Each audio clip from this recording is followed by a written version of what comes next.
Hello, everyone. I'm Barbara Ham-Lee. In his State of the Union address, President Trump positioned America as a global shining star. But is that really how the rest of the world sees America? Have actions like pulling out of the Paris Accord, declaring Jerusalem the capital of Israel, and egging on North Korea strengthened our position as a world leader or weakened it? Up next on Another View, we welcome back political and legal analyst Dr. Eric Claville with a Claville report on the state of America through international eyes. Plus, we begin our series Excelling in Spite of Jim Crow. Stay tuned. Another View will be right back.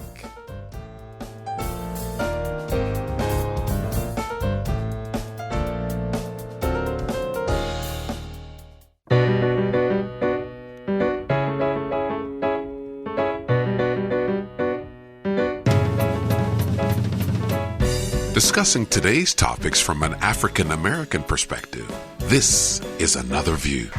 Hello, everyone, and welcome to Another View. I'm Barbara Ham-Lee. We have a lot to cover on today's show. Dr. Eric Claville is here with a Claville report on how the rest of the world sees America today. And later in the show, we begin our commemoration of Black History Month with a story that you absolutely will not want to miss. But first, we want to welcome to Another View Ms. Delcino Miles, chair of the board of the Virginia Beach Travel and Tourism Foundation. She has some news about that organization and an event that they're having. Hi, Delcino. How are you? Happy Black History Month. Happy Black History Month to you, too. Absolutely. So I had never heard of the VBTTF, the Virginia Beach Tourism and Travel Foundation. Tell us about it.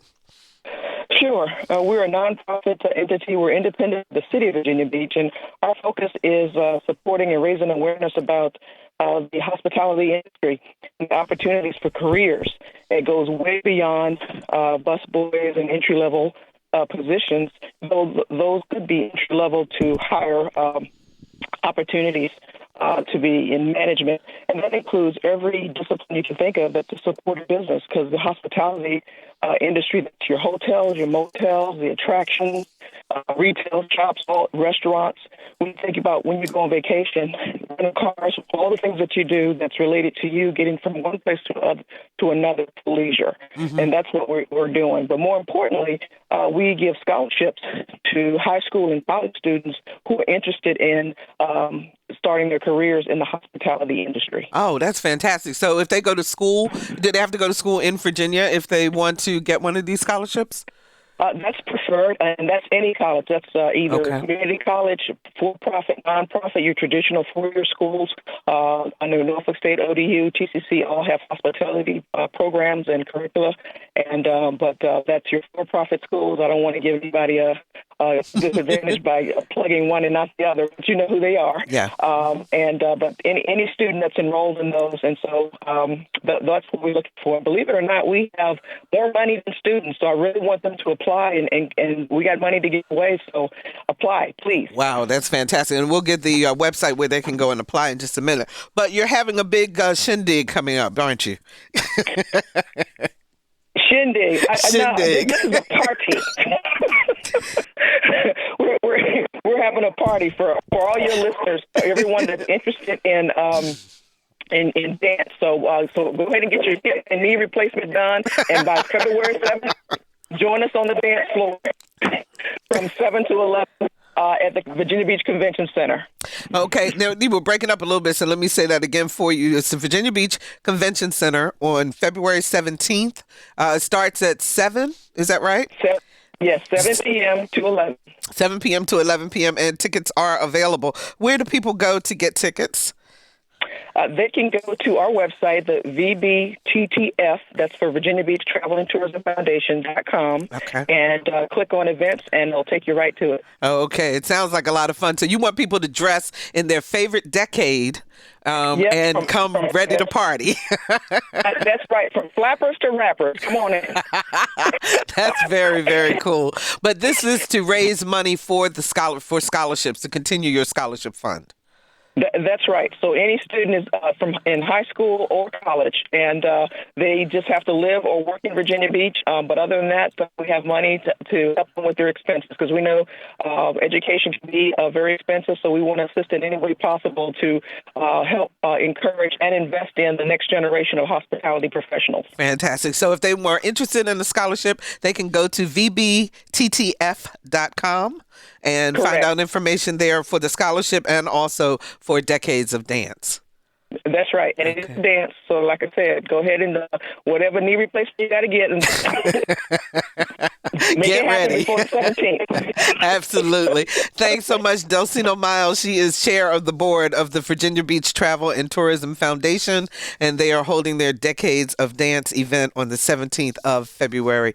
Check it out. And also those of you who are in the hospitality industry, if you're in school, they have scholarships. They want to give money away, so you need to go check them out. vbttf.com. So there you go.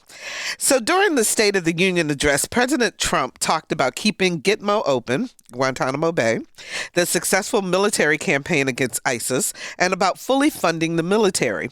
But he did not talk about China or Russia or the increased military presence in Africa.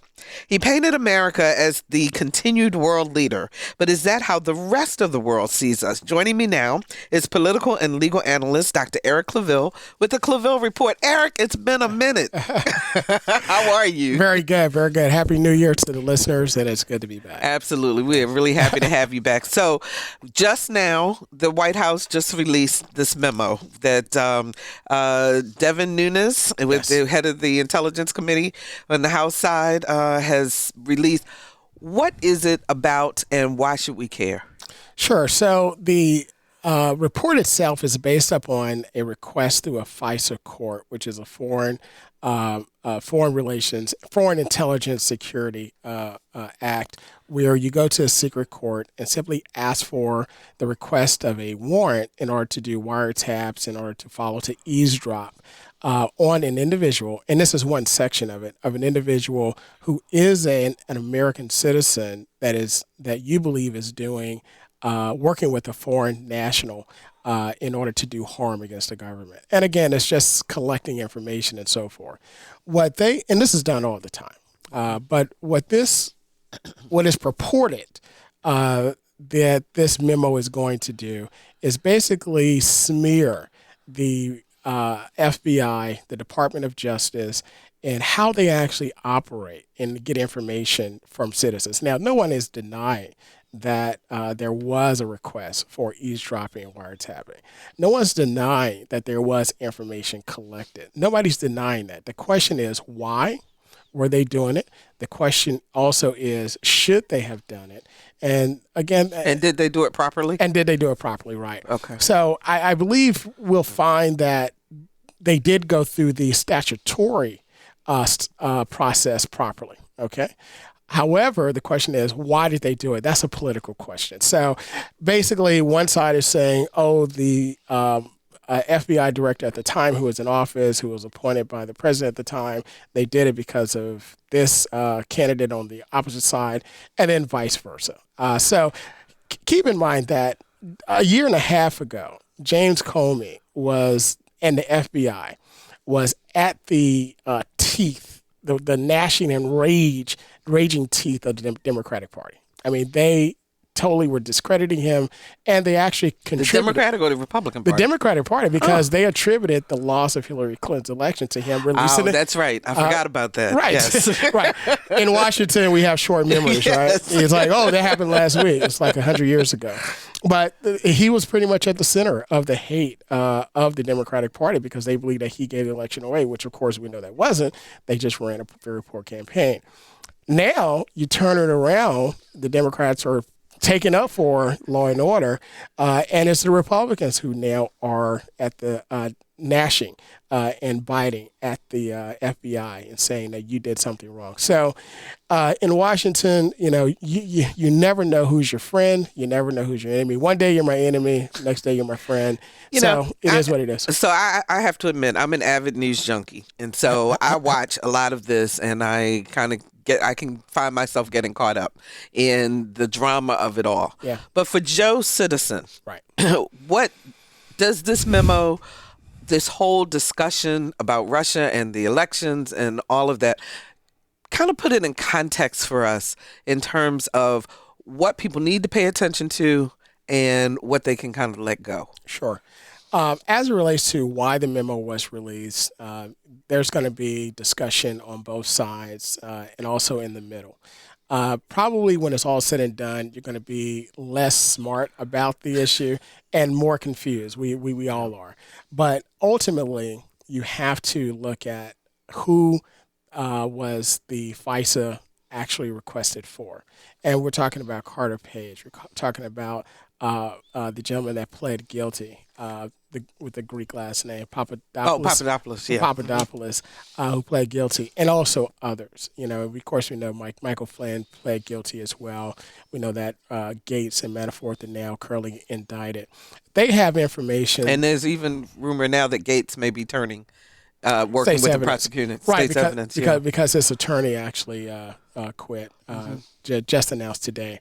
So with that being the case, the special prosecutor, Mueller, he's gathering all of this information to find out if there is a credible case of collusion and who actually said anything to the Russians or did anything. Now, it is my belief and my analysis that none of this will be able to touch the president directly. I believe he did not have any direct conversations with anyone. What they're going to find, and we've said this for the last year and a half, is that they're going to find communications with his son and also Michael Flynn and also Carter Page, okay? But I don't think he's going to implicate the president. I think they're really reaching.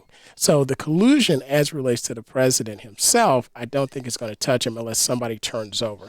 And I think the evidence is going to be circumstantial. So, when I was growing up, and I know you're much younger than me, but Just by a few.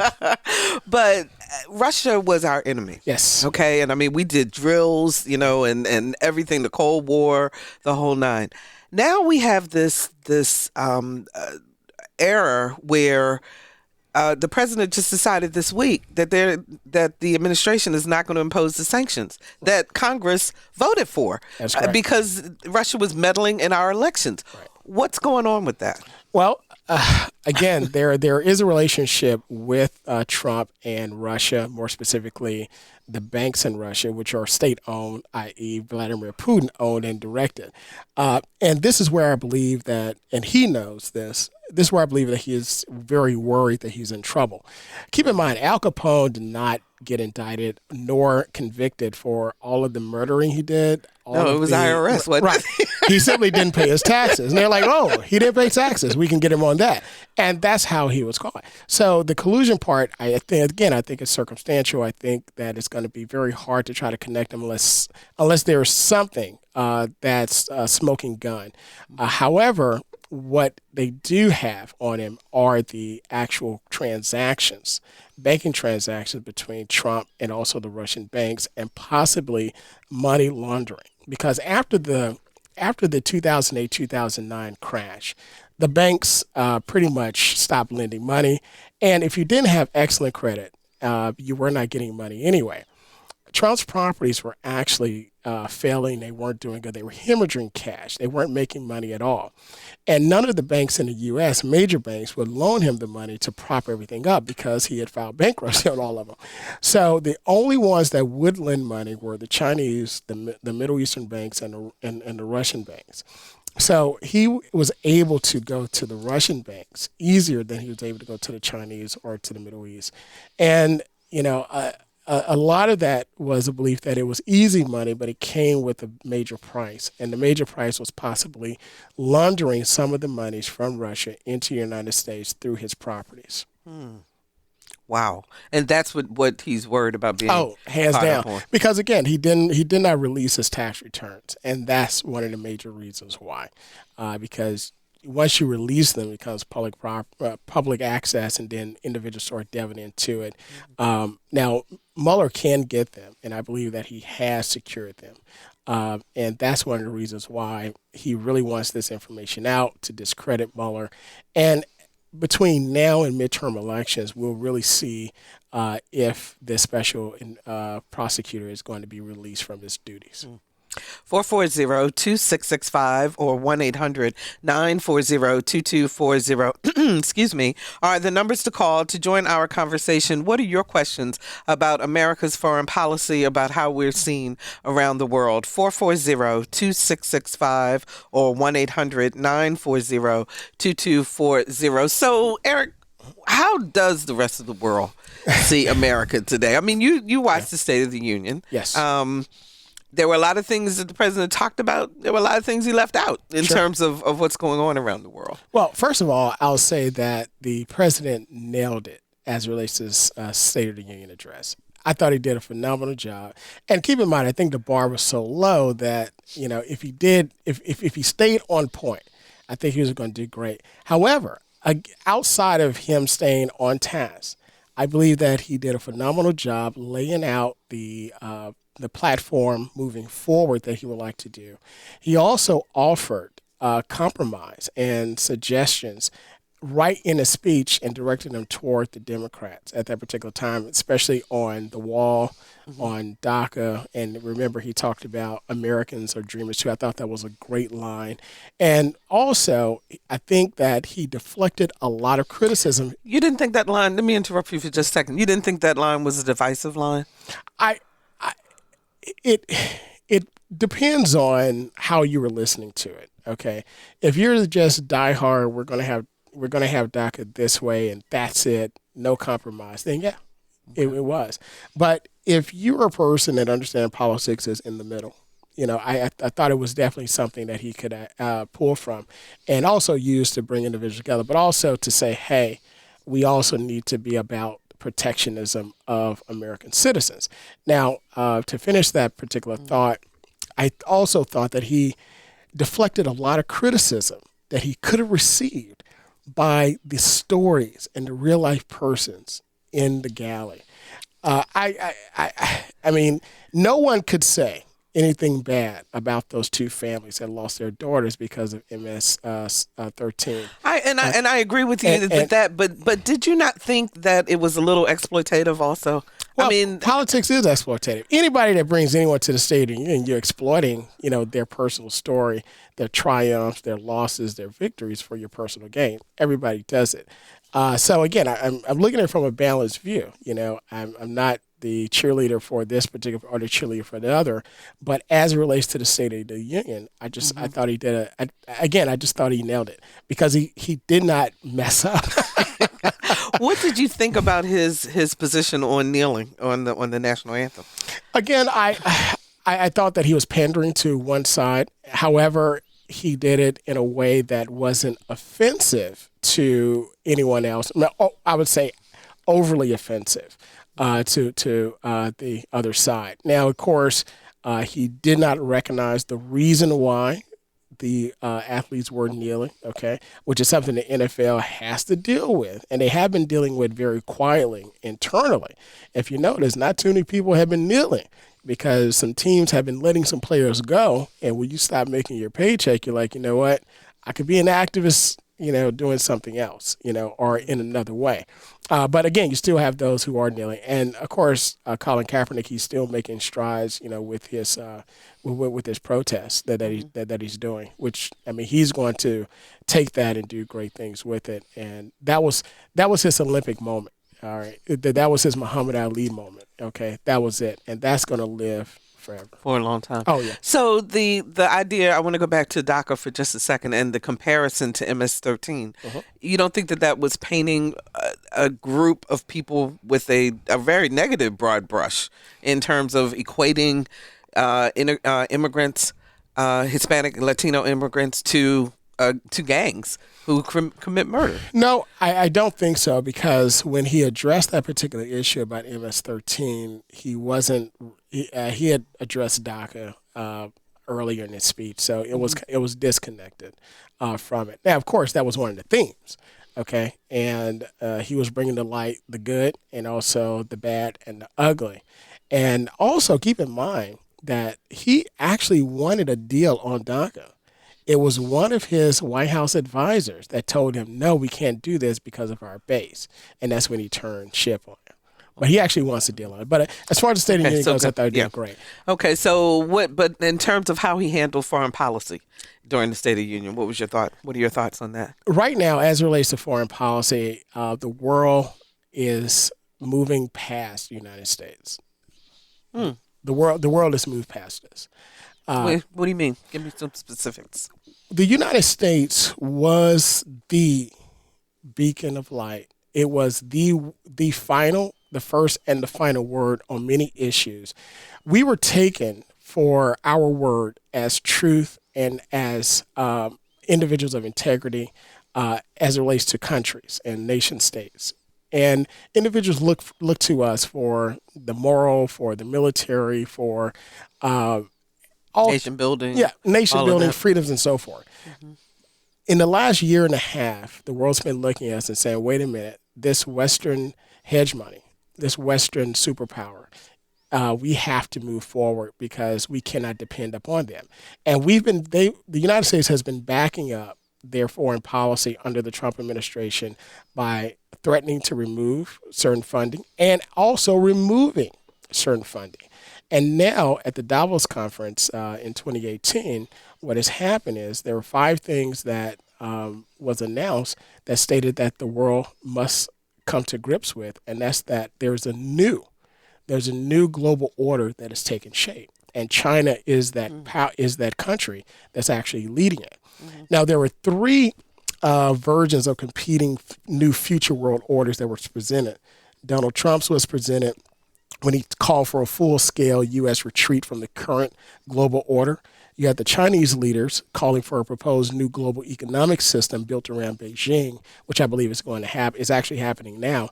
And then you had Canada and also France urging for Western leaders to double down on the current liberal order. But what I believe is going to happen is that you're going to have a new agreement where you have the United States and China sharing power, world power, and dictating policy. But China is the one that's going to start leading that. First of all, they're going to start leading economically. The global economy is going to grow by $6.5 trillion in the next couple of years. Most of that growth is going to go to China, and thereby making China the number 1 global economy in the world. At approximately, it was reported 35.2%. United States will decline at 17.9%. And of course, others are in single digits far behind, with the Eurozone being 7.9, India 8.6. In addition to that, China is investing in their infrastructure. There's one example called the One Belt, One Road investment project, where China is looking to send goods and services from mainland China across Asia, Europe, and Africa. They're already shipping to us, United States, but now they're going to solidify themselves as being the major supplier of goods and services in other parts of the world. And 3 more things is that China is also leading the way in global greenhouse power and also the climate. Keep in mind, we pulled out of some of the Paris Climate Accord. China stepped up along with the European nations. In addition to that, with trade, keep in mind that TPP has been created without the United States. Mm-hmm. And China led the negotiation with the new TPP order. Now, we're going to have to join, but it's going to come at a much higher price. In addition to that, China is set into place with the digital global economy. Mm-hmm. As a matter of fact, 90% of their transactions have been through e-commerce, meaning e-payments, no physical money at all. And then finally, education. It used to be that individuals from China and India would seek out education at U.S. countries, mm-hmm. U.S. universities and also European. Now, 2 universities in China have risen in the last 5 years from the bottom 200 to the top 30. And very soon, they'll be amongst the top 10, if not top 5 universities in the world. Whereas now, your very talented Chinese do not have to leave China. They're going to actually stay at home. Wow. 440-2665 or 1-800-940-2240 are the numbers to call. If you're just joining us, we're talking with political and legal analyst Dr. Eric Claville about the Trump administration and foreign policy. Let's talk to Nancy from Suffolk. Hi, Nancy. You're on the air. Hello, Nancy. Are you talking to me? I'm Yes. Tiffany. You're Tiffany? Yes. Hi, Tiffany. Go ahead. What's your question? I apologize. Not so much a question, but a statement about the concerns. The Bible teaches us that a house divided cannot stand. And it just appears and it worries me that the country is so divided. And it's divided from the top. And with that in mind, that anybody, because Russia is not our only enemy, anybody can come in and cause harm because we're so focused on the leader. And, another thing it tells us is that the love of money is the root of all evil. And it just seems that there are so many people following false hope due to that financial belief they have.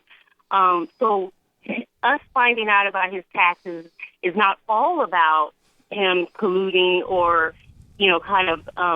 into the Russians. It's also because he's built his whole wealth, he's built that on a perception.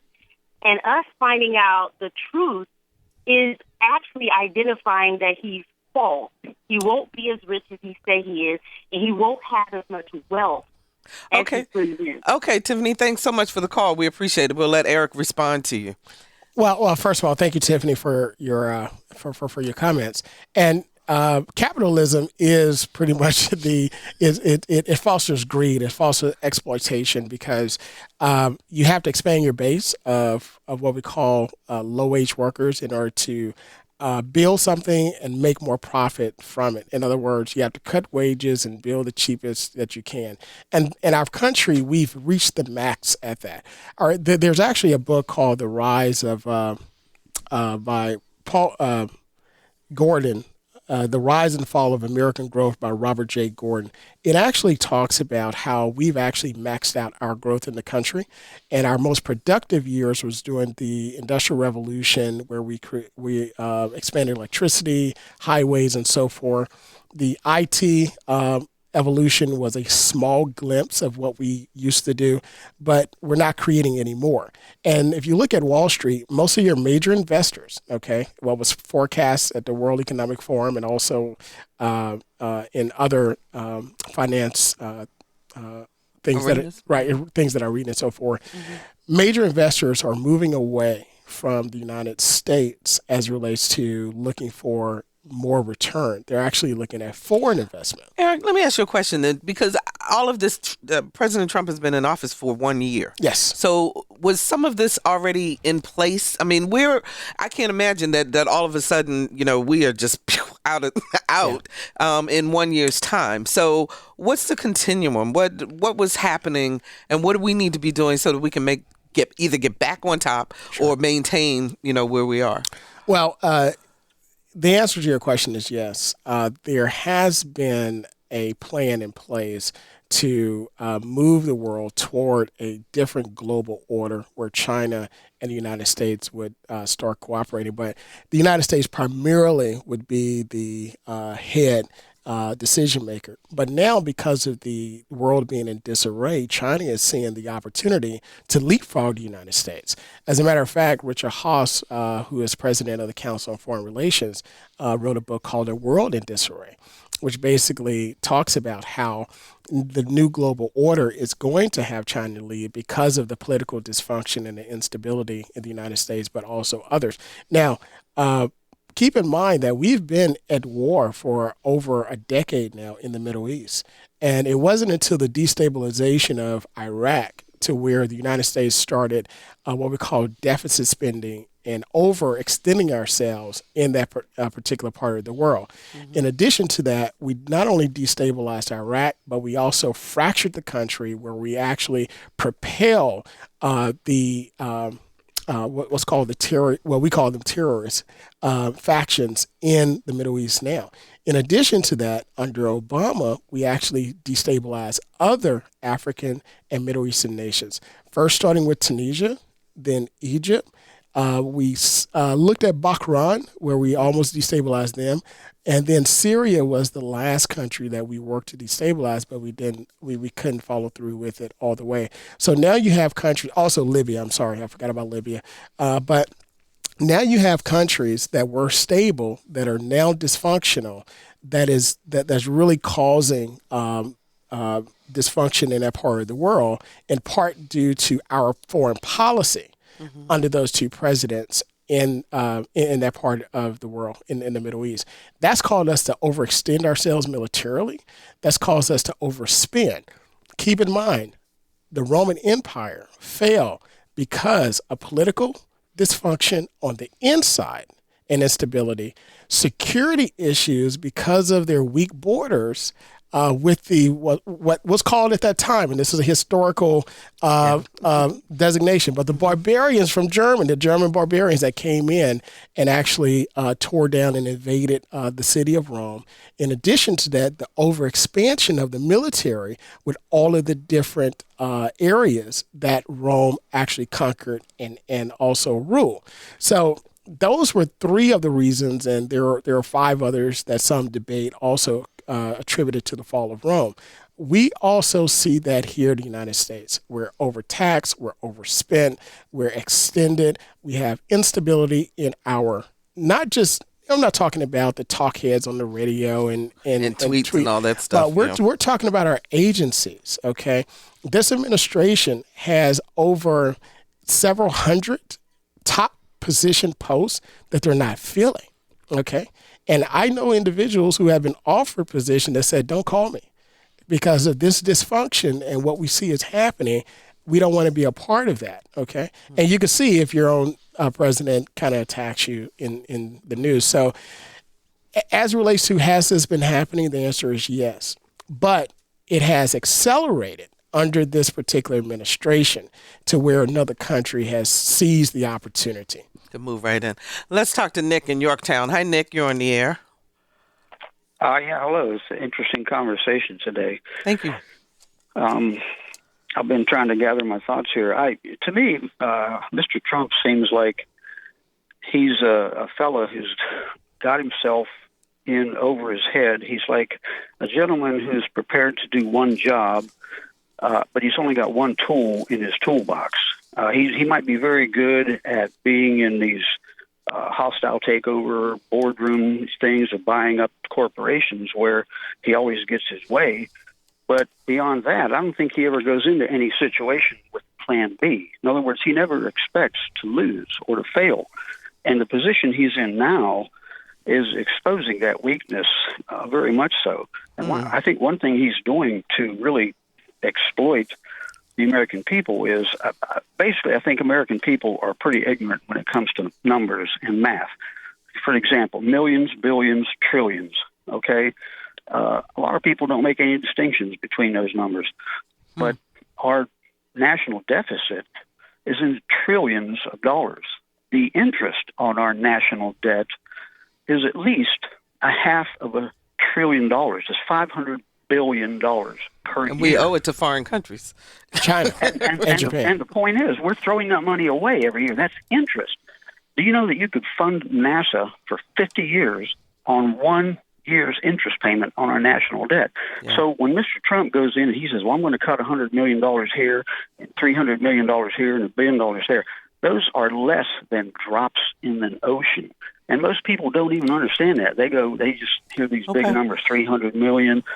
But anyway, we're Nick, as far as the way the rest of go ahead. I was going to say, let me let Eric respond to you because we got some other calls we want to try to get in also, but he's nodding his head in agreement with you. Let's see what he has to say. Thanks for the call. Go ahead. Yeah, Nick, you're exactly right as it relates to how much we're spending. What's happening is the tax cut that was passed, which I talked about a year ago, that I said would pass. You did say that. That was the biggest corporate money grab in modern U.S. history, okay? Before the passage of the amendment that actually made individual citizens pay income tax. Because keep in mind, the framers never conceived for individuals to pay federal income tax, only corporations. So corporations started to save a lot of money when individuals started paying federal income tax because they didn't have to pay as much. But this was the biggest grab in modern time. The reason being is because the interest rate was cut. The percentage was cut down to 20%, I believe. With that, corporations are going to take that money and give their shareholders profit. They're going to give a few bonuses, They did. 500, maybe 1,000 here and there to workers one time. But they're also going to cut jobs elsewhere. They're going to cut production, okay? And they're going to increase their profits. And they're not going to reinvest that money back in the United States. It's just not going to happen. That's not what that part of the economic sphere, the 1%, 2%, 3% does. Okay, they want to make more money, which we all do, but the corporate responsibility simply isn't there. So what's going to happen is the poor, they're still poor. All right, they have no money to spend. The rich actually have more money that they're taking with them and not reinvesting. So you're going to squeeze the middle class. Okay, even more so, and that's going to happen through the cutting of social programs, the cutting of WIC, food, what's called the food SNAP now, used to be food stamps, housing vouchers, you name it, all of that's going to be cut in this administration, okay, in order to help balance and pay for these tax cuts, all right? And then moving forward, we're going to have to spend money again with the military because we're going to have to engage in this new world war, which is going to be World War III, which we'll talk about later. Yeah, and as a matter of fact, we need to get to it quickly, but let's go to Ray in Virginia Beach first. Hi, Ray, you're on the air. Thanks for the good conversation today. I really enjoy it. Thank you. Basically, I think that with the military side of it, that Obama brought this up in 2016, and Trump followed up on it, but when Trump brought it up, everybody screamed, getting NATO to pay their fair share and to protect themselves. Their GDP is right on par with ours. So why do we have to subsidize their defense budget if we were able to get out of those obligations? Maybe we could put more money into our infrastructure and keep things growing. Same thing with the Japanese and the South Koreans. I mean, they've got good economies. Why can't they provide more support over there?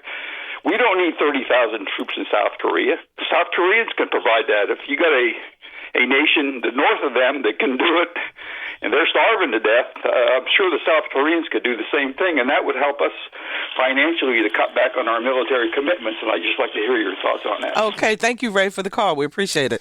Go ahead. Now, thank you so much for your call. I'm going to make a statement here. You may be shocked, but the president is he's putting up a lot of good ideas for policy.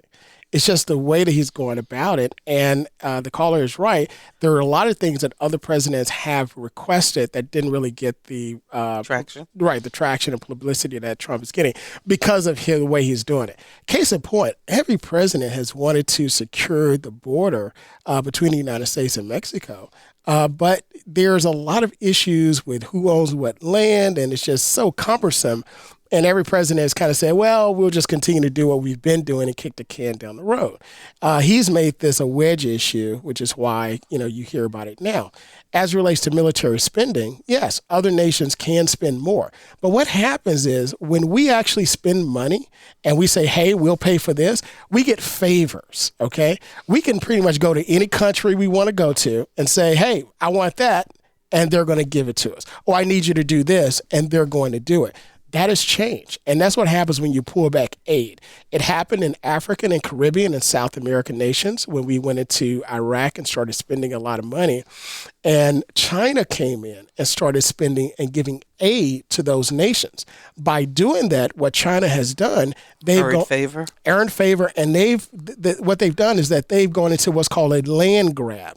And they've actually leased long-term lands on the continent of Africa, in South America, and in the Caribbean for their natural resources and also for their food, which is why I keep in mind, I want to say 3 years ago, China actually bought Smithfield in America for a little bit over $4 billion. Okay. They did that because they have a population that's increasing in economic upward mobility. So therefore, they're eating better. They're making more money. They're living better. They're eating better. So they need to find the food. Okay. So economic growth, products follow economic growth, and all the economic growth now is going to China. Okay, we have 8 minutes left in this conversation. World War III. Now, you have predicted this twice now on the show. As things are evolving now, remind people what you said, and then are we still on that track, do you think? Yes. Do you have a clip you want to Actually, why don't you do it? It could sure. be a little shorter. All right. So I want to say about a year and a half, maybe 2 years ago, as we were looking at the election, I started looking at the conflicts that were taking place in Asia, also in the former Soviet blocs, the Baltics and the Balkans, and also in the Middle East, and what was happening in cyber. Okay, it used to be the Chinese was the head of cyber warfare. Of course, the Nigerians were the head of what we call scams, saying, "Hey, I got money, money, send me money, and then I'll get it." Which they still lead that in that area. Yes. They're doing a good job of it. But what's happening now is the Russians have taken over cyber warfare as it relates to and information warfare. Okay, as it relates to elections and destabilizing the West. China wants to be the major superpower in the world. They also want to be the dominant power in Asia. They started flexing their muscles that way. They started building man-made islands, which are simply landing strips in the China Sea, in order to do battle and combat with our aircraft carriers in that area. And in addition to that, we see the instability with North Korea. And North Korea is simply the buffer of China between China and the United States. Okay. And as it relates to the Middle East, of course, we know what's happening there. There's major destabilization. We talked about it earlier under George Bush with the invasion of Iraq, under President Obama with the destabilization of Tunisia, Libya, Egypt, Bahrain, and also did destabilize Syria. And the rise of Iran as being the major funder of these conflicts in the area. Saudi Arabia is still neutral, so everybody knows that. And then the aggression of Russia with the former Soviet bloc in Northern Europe, which are the Baltics, where you have Estonia, Lithuania, and Livonia, I believe. Latvia. And then also in Southern Europe, where you have, of course, Ukraine and, of course, Crimea. And then finally, the cyber warfare. So we are involved in all of that, either directly or we are supporting countries such as NATO in Eastern Europe. We broke it. We own the Middle East. All right. That is our baby. And in part, that's because of the American-Israeli foreign policy, because there was a faction that believed that a more weaker Middle East is better for the protection of Israel, but it's actually made it worse.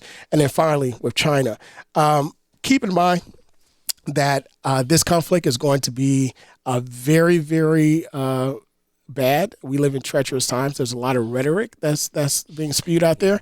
We have a president that's very emotional, that doesn't listen to advisors. He has no advisors. We also have an emotional leader in North Korea. Russia is very, very meticulous in what they're doing. Vladimir Putin, he's staging this bit by bit. And the Middle East is just a toss-up. I mean, nobody knows. The major issues that we have to be concerned with are chemical weapons. Okay, because keep in mind that nerve agents can be released, in the metro in D.C. It can be released in any subway. You can kill hundreds, if not thousands of people. Radicalized individuals who set bombs off or run people over with vehicles like they did in Nice in France and also here in the United States. But as this starts to accumulate, you're going to see a nuclear war. You're going to see nuclear weapons go off in certain parts of the world. And you don't think that can be avoided? No, I do not. Absolutely not. We're headed there, and there's nothing we can do about it. Because you have this, don't get me wrong, people could step up. But in our country, we do not have the strength of our leaders during the time of Nixon when Goldwater, say what you want about him, but he went to Nixon and said, hey, it's time to go. A U.S. senator told the president, It's time. And he signed his letter and he left. The statesmen, as my husband talks Yeah. about, looking for, and we haven't seen them step up yet. Right. We have no one to do that, and no one on the world stage. Right now, you have President Xi of China. You have President Trump here. You have Macron over in France. You have Trudeau. All these guys, they're not even 70 years old combined in their age.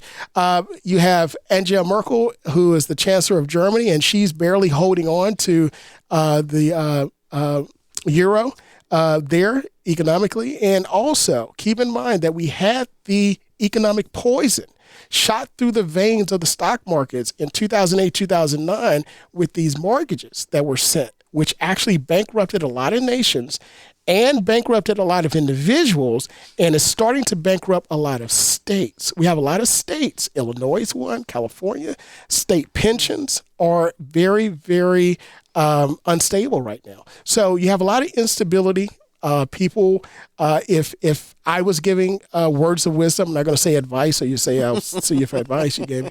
But if I was giving words of wisdom to myself, I would say, look at the stability of my family, look at my short-term and long-term health of my family financially. What are our goals, and make sure that we could secure them on if a person stopped working or everybody stopped working, we could secure them and be okay. That's a discussion that every individual has to have with themselves and their families to move forward. But be not afraid, because there will be a new global order. And people will lose their lives, countries will be destroyed, but a new global order for prosperity, for protection, and also for security will rise. And it will be centered out of Asia around Beijing. Wow. And with that, Eric, we are out of time. But we will continue this conversation, because every time you come on, people just go, I never really thought about some of the points that you bring up. And as we look at this world of ours, we need to pay attention. These are the kinds of things we need to pay attention to. Thank you so much, Eric Claville, Thanks for having me. Yet another Claville report. And we will get you back in a couple months and see where we stand from there. We'll have a lot to talk about. Absolutely. And we will be right back. Hello, this is Spike Lee. What's happening? And you listen to Another View.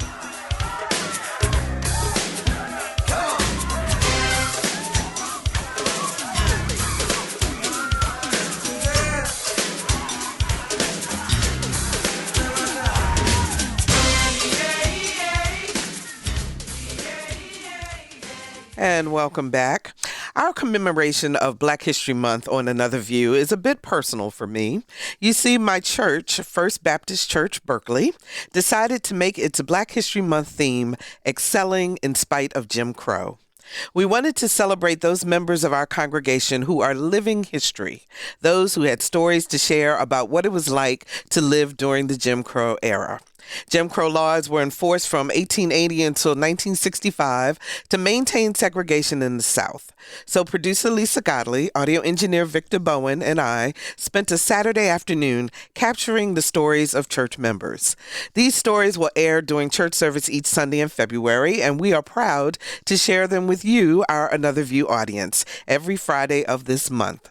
In our first piece, Lisa Godley takes us to school.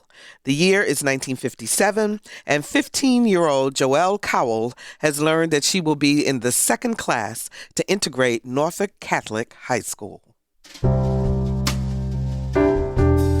We knew we were leaving our home school, St. Joseph's.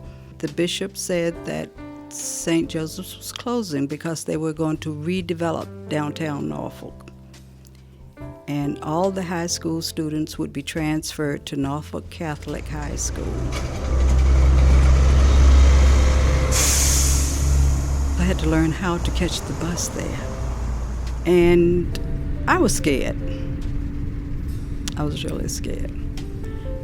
But that's what we had to do if we wanted to stay in the Catholic school.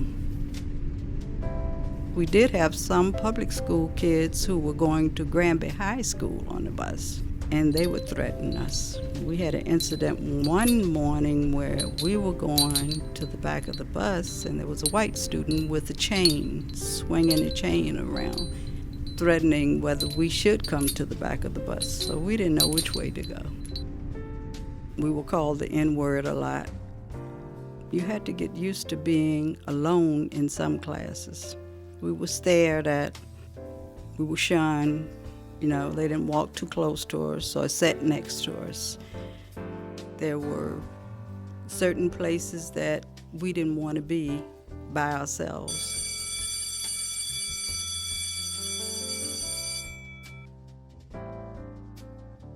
I just remember the water fountain in the hall. If we went to that water fountain to drink out of, those kids would not go near that water fountain anymore that day.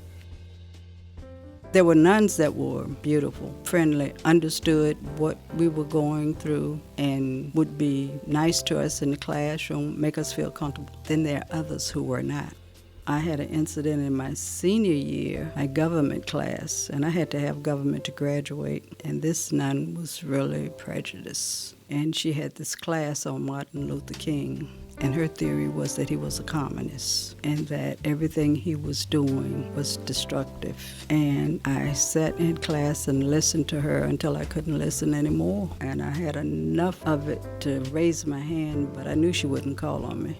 I had a student who was a white student sitting behind me who poked me in the back and said, "Joel, answer her." This student happened to be the daughter of some high-ranking Navy officer who had traveled all over the world. And she encouraged me, answer her. And that's when I got up and said, "Sister, what you're teaching is not true." And she looked at me and I said, "Martin Luther King is nonviolent." And she said, "I didn't call on you, have a seat." I said, "But what you're teaching is not true." Needless to say, she put me out of my class for insubordination. And I went to the office, and I was sitting in the office. When the principal came in, he looked at me and he said, "Why are you here?" I said, "I got put out of my class." He said, "What class?" I said, "Government." And he said, "Joel, you need that class to graduate. What happened?" And when I told him what happened, he took me back up to the government class, called the nun out and said, "You owe her an apology." And she said, "She's very insubordinate." I never called on her. She spoke out of turn. He just said, "You owe her an apology." She sort of apologized, and he told me to go back into class. But she never called on me again the rest of that semester. She never acknowledged me anymore. So I had to make it my business to get an A in that class. If I didn't study anything else, I knew government. But it's amazing how you get used to being scared. It's amazing how you get used to being scared. For Another View, I'm Lisa Godley.